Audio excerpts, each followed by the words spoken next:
Hey, welcome to HomeScreen, you guys. Today we got a really special event planned. We're going to talk about the PS4. We got one right here, donated by our friend Isaiah Knott.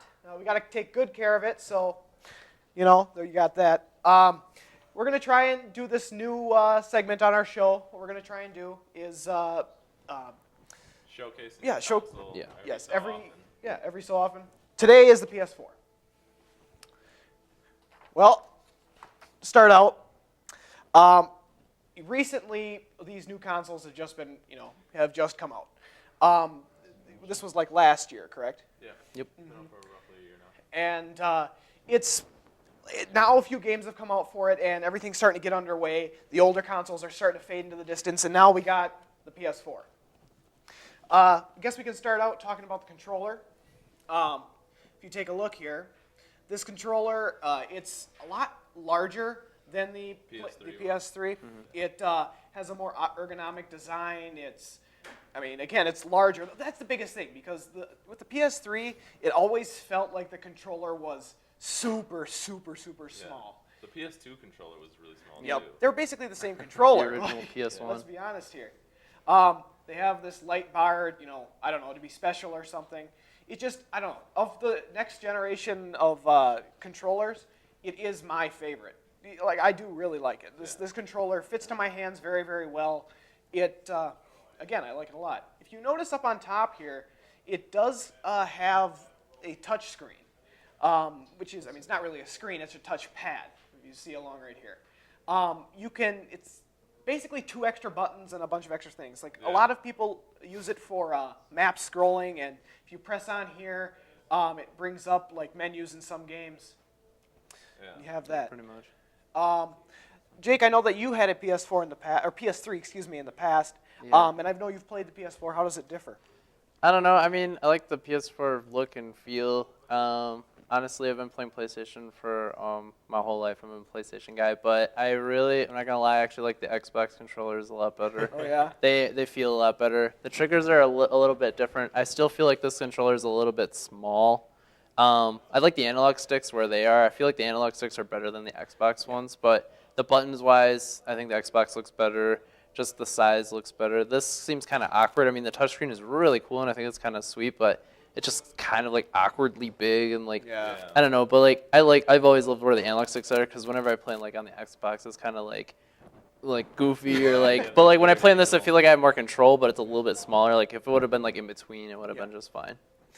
The cool thing is that right here on the bottom, if you want to zoom in here, right here on the bottom, you can put in just any old 1/4-inch a headset, Yep. or mic or anything. So I could actually reach in my pocket right now. Give me a second. Pull out my headphones, and they plug right in. Take a look at that. You can just plug them right. This is just a regular pair of Apple headphones. You just plug them right in. Yeah, I think that's definitely one of the things that It PS4 saves- got yeah. a leg up on, because Yeah. It saves on money rather than spending $20 Yeah. for a really terrible tiny Headset, yeah. microphone that is just awful. Yeah. this. And the thing is, you can use your own one. You can buy a really expensive one if you want, or if you already have one, it works out perfectly. Yeah.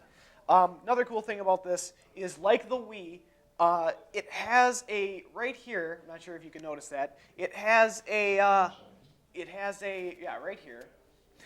It has a microphone. You can hear a lot of different stuff. Sounds are programmed to come through the mic. Mm-hmm. They're a PS4 exclusive, infamous First Light, was actually on this computer, on this PlayStation right now. Is whenever you get a phone call, First Light, it comes out of the controller. I don't know. I thought it was kind of cool. It's kind of gimmicky, and it's not really super needed. But hey, it's kind of cool to be playing it's coming from my phone. Because I remember, because I have a Wii, and certain games would throw the thing in where you'd get a phone call and it'd come out of your control, and you were like, hello, you kind of felt like you just go along with it, but it is definitely really gimmicky. Oh yeah, definitely. Let's talk a little bit about the system itself. First off, it's personally, I think it's a beautiful. I think it beautiful looks system. better than the Yeah, Xbox One. The shape and design of it. It's very ergonomic. If I turn it around a little bit, I'm not going to. It's too expensive, but it has a ergonomic rhombus design. It has a bunch of different types of plastic that's used, and it's just really nice. I love this light bar that goes down the center. It has it's kind of hidden where you put in the discs. It's up on the front here. You have two USB ports in the front, and then the cooling system is amazing. Like, the biggest problem with the Xbox 360 was that the cooling system was god-awful. Like, it really was. And the giant power bar. Yep. Exactly. And yeah, originally when you doesn't bought even it, you had to have buy like the wireless adapter. I was gonna say it doesn't have an actual disk drive in it. It just takes it right in. Yep. Yeah, you just push it right I in. thought that was cool on the Wii, and I'm glad the next gen have released that. I really like about it too is it like how like the original PS3 is kind of like the ceramic kind of like plasticky, and then it got really gross really fast, but like then it also like kind of threw them both together, so it's like it's not completely gone, so it still kind of has that sleek design, but at the same time it's not like a thing where like 83-year-old fingerprints are all over it or something. Yeah. It has 500 gigabytes of interior storage. It's That's 500 gigabytes. It's insane. That's a lot of storage. Let me think. It basically has a high-end computer, a modern-day high-end computer inside it. That's basically what it is. Like, it has the whole operating system of Sony's PlayStation, but inside it's just insane. It has super big processing power. It has the Blu-ray player again, which is great. You can have more stuff on your computer, or on your PlayStation, or on your discs. I was gonna say, I think the reason for the large amount of storage is because they really want to turn more like streamers and video people onto the PS4, so they can store a lot of footage on there. The funny thing is that on the controller itself, up in the corner here, is a button called Share. And you press it any time when you're playing a game. Actually, right here in the corner. If you want to go to the, if we take a look at the screen here, you press Share. And, when you're playing a game. Sorry. And it will bring you to a bunch of screenshots. Or video clips. Yep, video clips and screenshots, as you can see. It will take the last 30 seconds, I'm pretty sure. Or maybe it's 30 seconds to a minute of gameplay. Or if you just want to do a screenshot, we'll take exactly what's going on at that time. Yeah. And it will take that gameplay and it will save it automatically. So you don't have to stop playing and have to fumble through files. You can just press it and then continue playing. We actually did that when last semester, when we were playing a game called PT. Jake remembers that game. Yeah, that's pretty fun. It was a horror game, and we had saved. We were playing, and we had this huge jump scare. And the guy who owns this PlayStation yells, "Quick, quick, quick! Press the share button." So we pressed it quick, saved the moment, and we just continued playing, freaking ourselves out. Yeah. And I don't know, it's a really cool thing, and I'm really glad that they kept that. Because, I can't tell you how many times I wanted on, older systems to be like, oh, man, I just did a really cool thing, but I didn't have anything running, wasn't very... You don't have to have an external capture device Exactly. necessarily to do it. Yeah, then it's nice. It really helps. I mean, I know that YouTube is flooded with gameplays. Videos, pretty much. But it's kind of nice that, people who want to get involved in it, I guess, want to you put it online. But overall, I think the system's pretty good. I mean, I know the graphics card is better than the one. Some games they bring down the graphics just for the PS4. Yeah. But I mean, overall, I think the system, computer-wise, is probably better than the one. But it has a higher processing power. Yeah, the only thing that I like better is the only thing that I do, which we can do about our Xbox One episode, is kind of talk about how the online community it seems a little bit more connected with the one, because now with Sony you can pay to play online, but you also still have internet, but you can get the plus to play online now for multiplayer to make it a little bit better. Yeah. One thing I really like about the PlayStation is if we take a look at the screen here, what you can take a look at is it's absolutely. If you guys want to take a look at the screen here, apparently they. Either way, the user interface is very, very nice.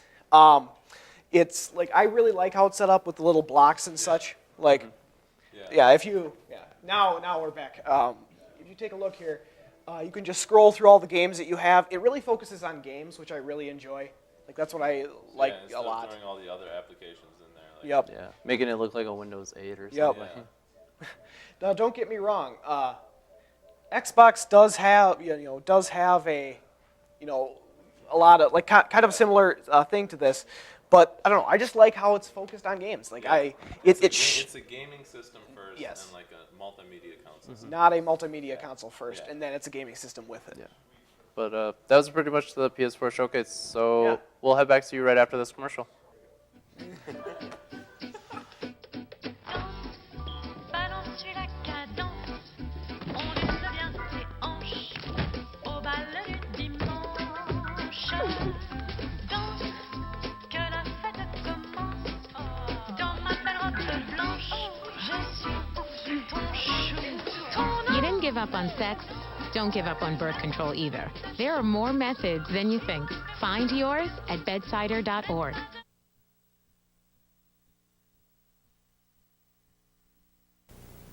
Hi, folks. You know, when I step on this Opry stage, the first thing I strap on is my guitar. But when I get in my pickup, the first thing I strap on is much more important. Never turn that key until that seatbelt is fastened. Did you know wearing your seatbelt increases your chances of surviving an accident by 50%? So take a tip from a friend. Buckle up. Be safe. Be smart. The odds are in your favor.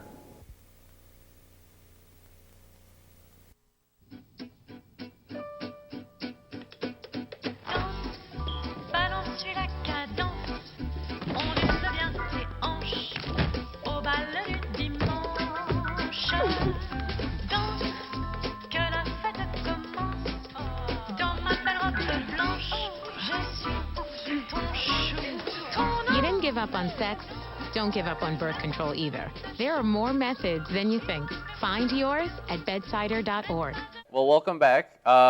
Sorry about the difficulties before. We just are really short staffed today. You know, it's almost spring break, so people are looking forward to their vacations and trying to work on papers, trying to finish it before spring break. But for our first trailer, I'd like to bring you is the Uncharted 4 trailer, which is one of the PS4 exclusives that we wanted to talk. So take a look about that.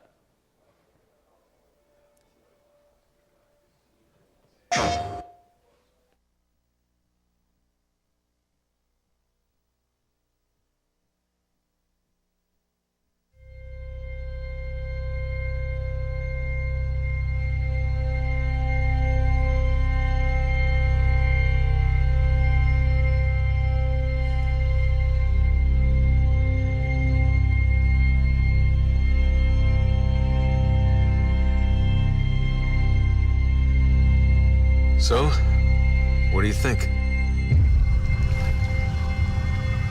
It's a lot to take in, kid. Where do I even start?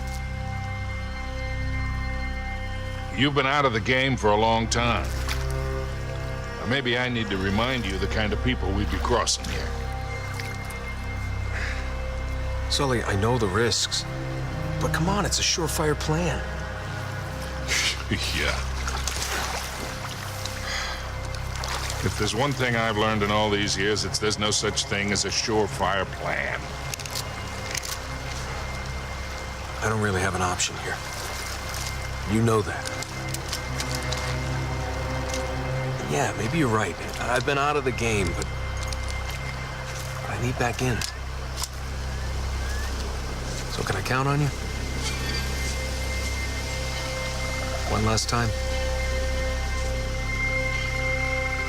All right, kid. Let's go do it. One last time.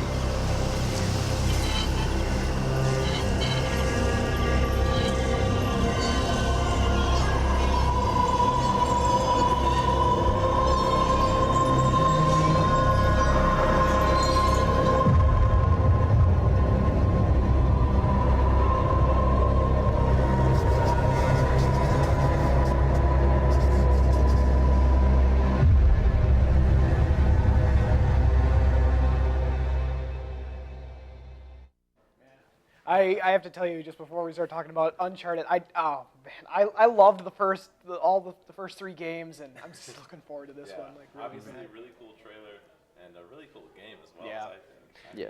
Yeah. what the premise of this one is, like after the third one, which was Drake's Deception, his brother actually found out, because in the series wherever he's adopted, but then you find out like he has a brother, and apparently like on one of their like missions they got like in trouble. So the brother, like, he thought he was dead. He was stuck in like a prison for, I don't know, a really long time. So now in this one he comes back and wants to team up with him. So they don't know if he's going to be an antagonist or a protagonist to help him out, or in the end to betray him. But I think it's kind of nice to finish it off on the next gen system. Yep. Kind of give it that. The one thing that would want you to get a PlayStation is Drake. It was anything with Uncharted. Yep. It's had such a good legacy, you know it's going to be a good game. It's getting PS4. Naughty Dog has always done a very good job in all of their games. But like with The Last of Us last year, now this coming year we're gonna have, Uncharted. Man, they're outdoing themselves. They really are. One of the producers of Last of Us helped make this game, so they're expecting this game to be a little bit more darker, kind of like how The Last of Us was. A little bit more drama-driven. Because Uncharted has always captured the action genre really well. It was kind of like Indiana Jones. Like if you take a look here, I mean that almost was Indiana Jones. So like Assassin's Creed meets Indiana Jones, but it was always kind of like that jokey atmosphere. So I'm wondering with that new producer if it's going to be like a lot darker, if it's not going to be as lighthearted. But I still hope it is. Yeah, I hope it's still kind of like that, like sly humor kind of atmosphere, almost like Indiana Jones. And for a TV show, it kind of reminded me of a Burn Notice, kind of like this. So like I've seen that a couple times. So I'm like, oh, that kind of reminds me of the show Burn Notice. I guess the guy with the mustache and the main character and the girl and the characters kind of are.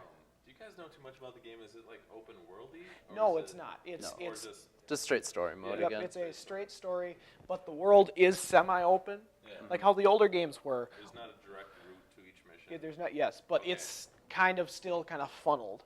It's very cinematic, but it's not. If that makes sense.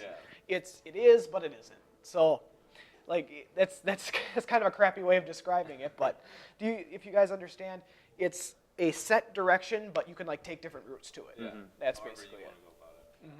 And I always think that's fun because it has a lot of replayability too. Because you can play through and take a different route instead of the straight go shoot all the guys. You can go through a sneaky way if you want. And I'm pretty sure there's like a bunch of different things you can collect or like make it harder. And I'm guessing if you just put it on easy, it'd be pretty much just like watching a really cool movie by pushing a couple buttons. It's always been a really cool movie, basically. Now, up next, we have a trailer for a brand new game that's coming out called The Tomorrow Children. Now, this one's a little bit weird, so brace yourselves. Take a look.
Oh, man. That's it's weird. It really is. Like first time I saw it, I'm like, what the heck? I looked into it a little bit more, and after I looked into it, I'm excited for it. You're hooked now. Yeah.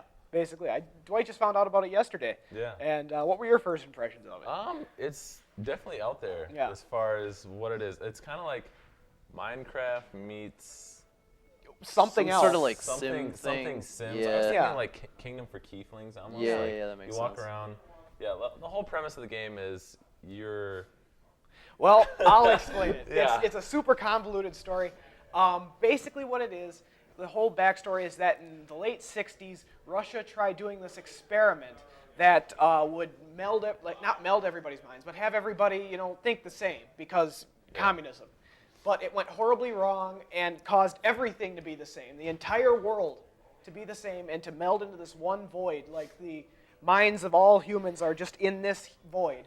And there is a small group of survivors, and you play as a clone made by the survivors in order to bring back the human race. Yeah. The human race is like trapped in like Russian nesting dolls that you have to like bring back and then spawn out of the Russian Yeah. nesting dolls. And like you have to fight off enemies. And, Yeah. Like, Giant like monsters come and attack the village, like these giant fallen things, and then when they die, they fall and they crystallize. Yeah. And then you can mine them for resources, and that's where you find some of the Russian dolls. Yep. It is really, really cool. It's a super interesting idea. Yeah. And it's like it features a sort of like gameplay that's kind of like asymmetrical multiplayer almost. Yeah, like MMORPG kind of. Kind Because of. you're like, you pick your role. And Well, yeah, you pick your role, and the kind of idea behind it is that the kind of idea that's kind of behind it is that you play as in like a larger group of people. Yeah. Like up to 100, like 50 to 100 people, and like you only see them when they're doing stuff like mining or gathering other resources. Yeah. Otherwise, they just disappear. Then. Yep. Like you see like a loose hologram of them. Yep. Yeah. That's basically what it is, and then you have no idea where they are until they do something else. And then with this, it's kind of like the mini games they kind of throw in there to add on to the game, which I think is kind of alright. I mean, you can like, if you're playing this with your grandma, you can let her get that part, let her play some, between Grand Theft Auto 5 and this game, what she likes to play. But I mean, it kind of, I don't know, like it kind of gives a lot of things to everybody. It doesn't like look super violent, so I'm feeling like maybe it's like an e-game. And what I thought was really cool about it, to sticking with the whole Russian communist vibe, is like after you go out and collect a bunch of resources, at the end of the day, you report to the Ministry of Work, and it lists a sheet of all the activities you've done, no matter like how, like every single thing you've done, like everything you've mined, everywhere you went.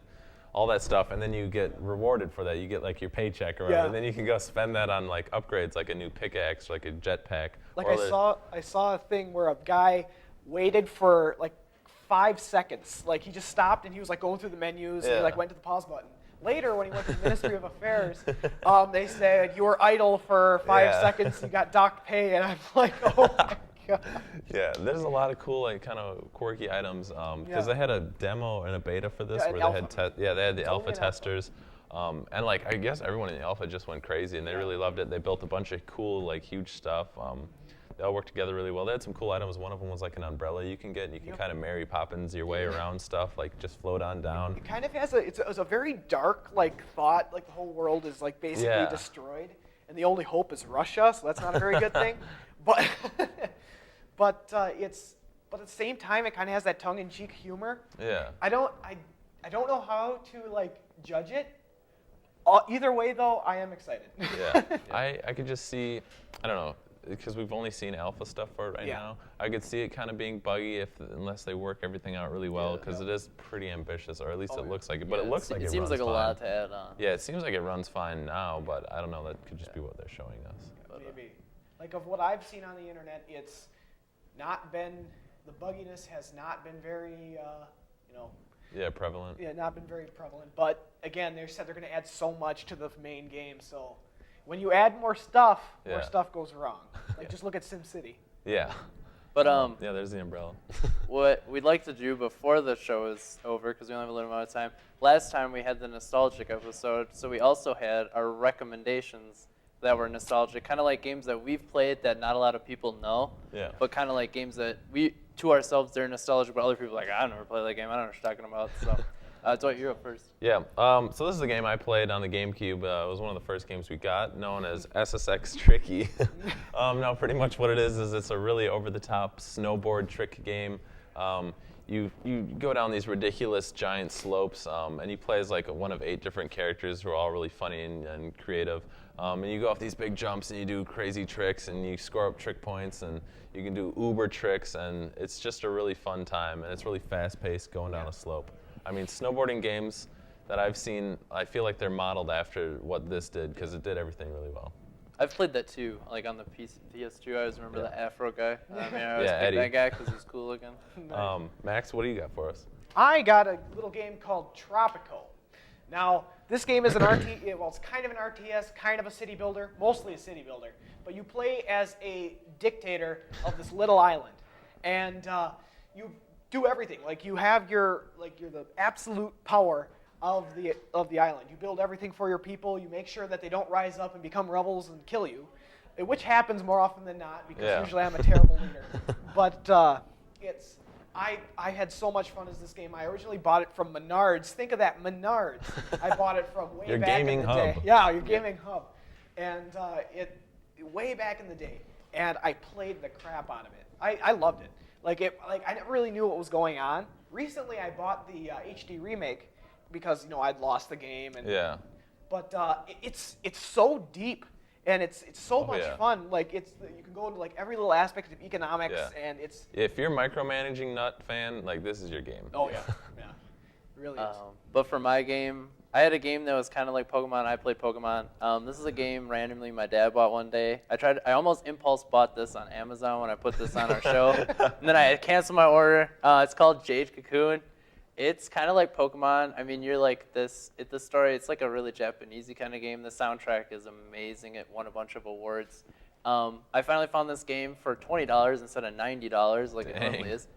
And what you do is you capture these creatures. You kind of save them up, and the story is that it's like some nature kind of balance. It's not like a crazy eco game where you're like, save the environment, but it's like. Kind of like, they mistreated the environment, so now they fought back, and then you kind of like go through it. You're like a cocoon master. I don't know. That sounds super nerdy, but and you like catch them all, and you have this wife, and she like mixes them together, and like I don't know. And you learn some life lessons along the way. learn life lessons. It's quite a game, but yeah. Well, sadly, that's all we have for our show today, guys. Thank you so much for joining us. Follow us at TV10 HomeScreen on Twitter and like us on Facebook at TV10 HomeScreen. Yeah. Catch us next week, you guys, and we'll see you. see ya. Thanks for joining in.